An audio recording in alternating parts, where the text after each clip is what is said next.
Hey guys, welcome back to another hand review on our channel.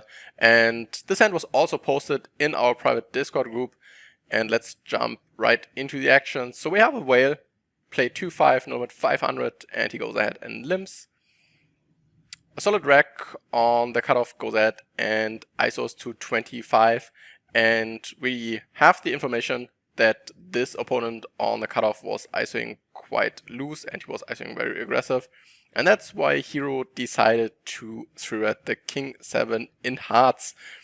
Yeah, beautiful looking hand, that's for sure. And it works. It folds all around to the solid rack, which makes the call. And the question is King 7 good enough to thread when we know he is active and isolating a lot? No, I don't think so. It's not a good spot to take because even if he is, you still have to worry about the whale and the other limper just randomly calling with pairs and stuff. He can go multi-way to the flop. And I definitely agree you want to be taking a stand against these type of players and obviously widening your range a little bit. But here, like cutoff versus small blind, I would still just be pretty tight and go with something like King 10 suited plus. There's just really no reason to go super wide, especially out of position, right? If you want to start punishing him, wait till you're in position at least, because it's just much easier to play. So yeah, I think it's just much too loose pre-flop here. Yep, really good point. So we go heads up to the flop, and flop is king, queen, 6. Definitely super nice board texture for our 3-red range because we have so many strong hands. So hands like aces, kings, queens, king, queen suited, ace, king. And that's why a bet is definitely in order. No need to check on this board because even when we have a bluff, so we have a hand like 10-9 in hearts, we still want to bet with those hands. And that's why I also want to bet with a hand like king 7. And Hero checks, yeah. Don't really like the super polarized approach because we want to bet so many bluffs. And yeah, we still want to deny some equity on the flop. And we also get a lot of value from worse hands, even with our weak king. So we definitely prefer a bet on the flop. And our opponent checks back. Yeah, turn is a 5, so turn is definitely the best brick in the deck. And now Hero goes ahead and bets 80 into 215, so 40% pot. Yeah, I think that's okay. Because we feel pretty confident with our hand now. Like I'd only be worried about hands like King Jack, King 10 that check back. So Yeah, also I don't think going mind going for thin value here is pretty good. a bigger bet, cause the solid rack is definitely better betting all the strong hands on the flop. When he has a hand like King Queen or Ace King or King Jack, even King 10 is probably always, or not always, but mostly betting flop. So we should definitely feel really good about our king. Our opponent can still have plenty of Queen X, and he can still have a lot of draw, some Ace Jack, some Ace 10 suited, some Jack 10 suited, some 10-9 suited. So yeah, definitely some hands that can call our turn bet. So we bet and he makes the call, and river is an interesting card. River is a queen in clubs, and it's always a question, should we check call, should we bet call, should we bet fold?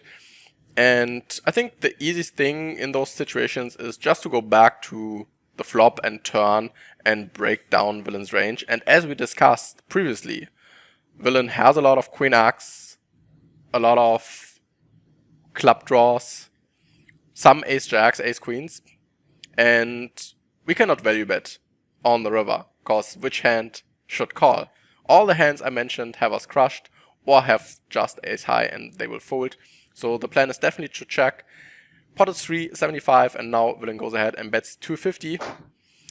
Yeah, now we need to decide what does or how does villain's bluffing range look like. Is he also turning hands like ace jack on the river into a bluff, and does he have a lot of flushes and queen X in his range?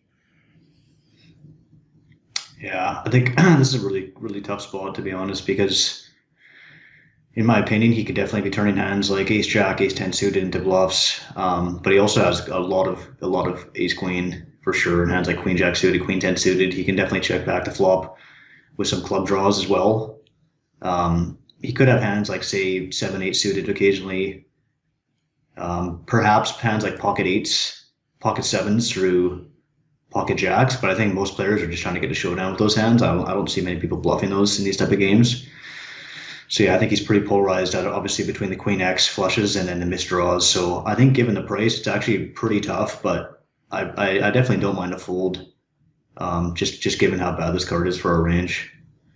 Yeah, agreed. And we also have better hands to bluff catch. We also should have some Queen X hands, hands like Ace Queen that could play this way. But yeah, as you mentioned, he has so many flushes, and when we think about player pool population, I think no one is really turning hands like 7s, 8s, 9s, 10s, jacks into a bluff. People will just go to showdown. Even hands like Ace Jack beat most bluffs, so they are probably really, really happy to go to showdown. And we should not forget that a lot of bad drags are never folding a king on the river, so that's also why the bluffing frequency is in general quite low on those runouts, and that's why I really like this laydown from Hero, because he really beat no value hands, and it's really hard to find a lot of bluffs that most people have. This would be also my advice. Try to think about your own player pool and which bluffs do you really see on the river. Which player is able to turn a value hand into a bluff? Is a player pool bluffing enough in those situations? And in this situation, it's definitely not the case that the player pool is bluffing enough. So I really like the fold with just top here, because yeah, we don't beat a value hand, and it's really, really hard to come up with enough bluffs on this runout. Yeah, for sure. For sure. So yeah, that's a good hand, and just be mindful of pre-flop is the main thing. If somebody you think is getting a little bit out of line, you definitely want to start punishing them, but just make sure you don't go too wide and try to do it more in position. And obviously be aware of the limpers, because whales, they do that all the time where they'll limp and then just cold call a 3-bet, and then you're just in a really shit spot, right? So tighten up a little bit there. Yeah, definitely makes sense, because playing three-way in a huge pot with King 7 suited is not a lot of fun. So yeah, I hope you enjoyed this one, and we'll see you next time. See you guys.